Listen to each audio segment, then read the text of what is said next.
Donc la canne, la taille de la canne entre 2 mètres et 2 mètres 10, c'est très bien.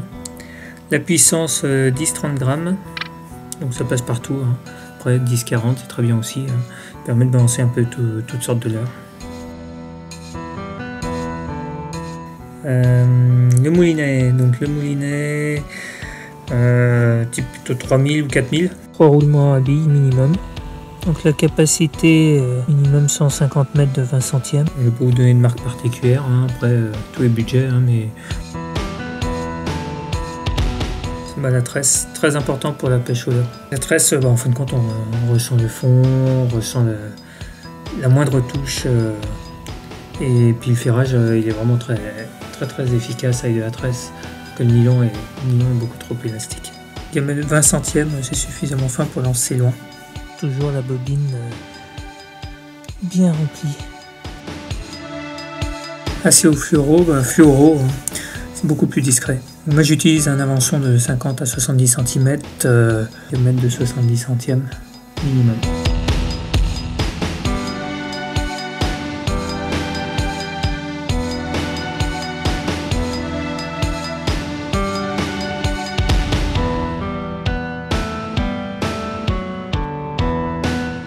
Les leurres, donc alors pour moi il y a vraiment 2 leurres à avoir absolument dans ta boîte. C'est le One Up en 4 pouces, il passe partout. Après tu peux le prendre en 5 pouces, 6 pouces, c'est bien aussi, hein. Et One Up blanc, c'est essentiel. Et la truite sauvageire en 4D line en 15 cm. Donc après en couleur naturelle ou orange, c'est un aimant. Ta boîte de pêche, tu dois avoir au moins ces 2-là. Je fais pratiquement tous mes poissons avec ça. Si je rate avec le One Up, je repasse derrière avec la truite 4D. À coup sûr, il revient dessus. Donc toujours adapter le poids du leurre avec la canne, sinon on risque la casse.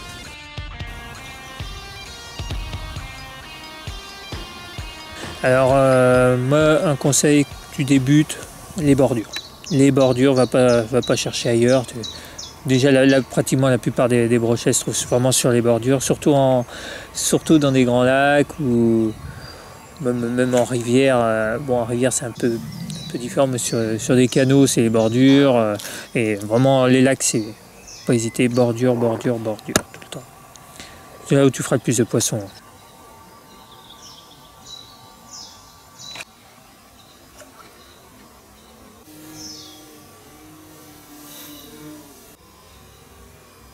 Donc du bord, il faut rester très discret.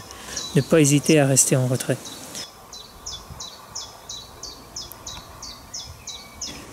Donc pour la récupération en linéaire, c'est très bien.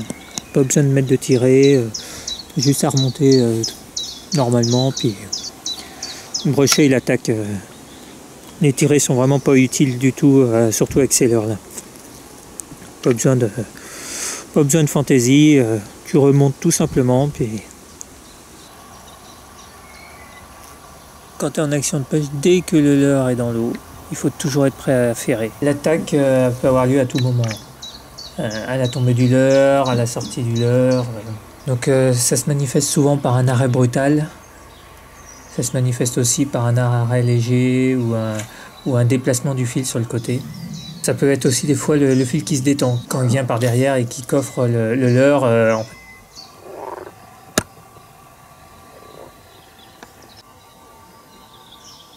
Donc le ferrage, la moindre touche tu ferres, le moindre arrêt tu ferres, un bout de bois tu ferres, le fil qui se détend tu ferres. Le moindre, dès que ça change de comportement, si tu sens du mou, n'hésite pas à faire. Si tu veux pas rater, tu ferres.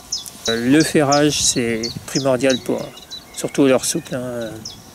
Donc pour que ton ferrage soit efficace, déjà tu dois ferrer très sec. Surtout pas de ferrage mou. Hein. La canne doit être dans le prolongement de ton avant-bras et tu donnes vraiment un bon coup sec. Faut bien caler le talon de la canne contre ton avant-bras, ce qui permet vraiment d'avoir un bon levier et il ne faut pas hésiter vraiment à mettre vraiment un bon coup sec Sans tu le verras, si tu t'y attends pas, ton cou est un peu mou, ton ferrage un peu mou, ça va décrocher.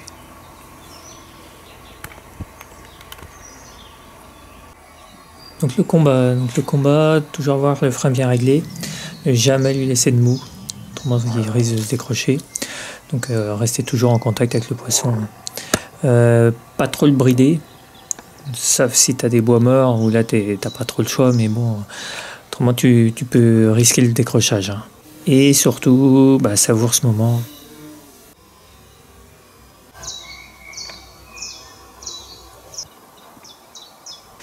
Donc deux techniques, l'épuisette ou à la main. Par contre, il faut avoir une épuisette quand même de taille correcte, autrement tu es un peu coincé. Donc pour les petits brochets, hein, tu peux le prendre derrière la tête, tu serres bien fermement, pas trop fort non plus, et tu peux le sortir de l'eau comme ça. Après, au-dessus de 70 cm, les brochets, tu peux les prendre à la main, mais bon, si tu n'as jamais pris à la main, bon, conseil, ne le tente pas dans l'eau. Après, une fois que tu l'as mis dans l'épuisette, qu'il est un peu tranquille, tu peux le prendre par l'ouïe. Entraîne-toi déjà comme ça. Puis...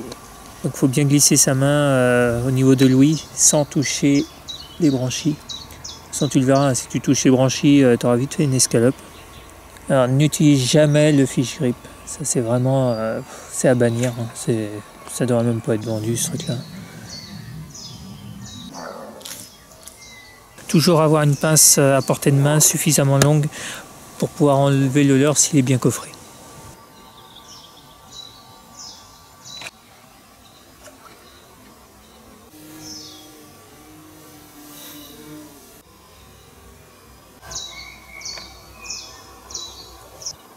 Donc pour mesurer le brochet, bien penser à avoir le matériel à portée de main. Hein. C'est comme pour la pince pour le décrocher ou comme l'appareil photo.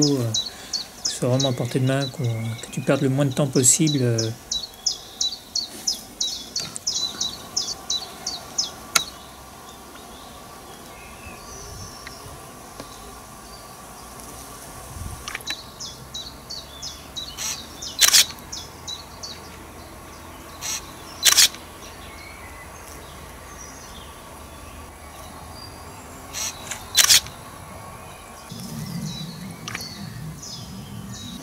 Donc la relâche, donc bien penser à le réoxygéner. Donc si le combat était rapide, tu verras, de toute façon tu le remets dans l'eau, il repart aussi sec. Hein. Sur des plus gros, si le combat était un peu plus long, faut bien penser à bien le réoxygéner et qu'il parte de lui-même. Tant qu'il bouge pas trop, faut le garder et le réoxygéner. Faut vraiment que ce soit lui qui parte.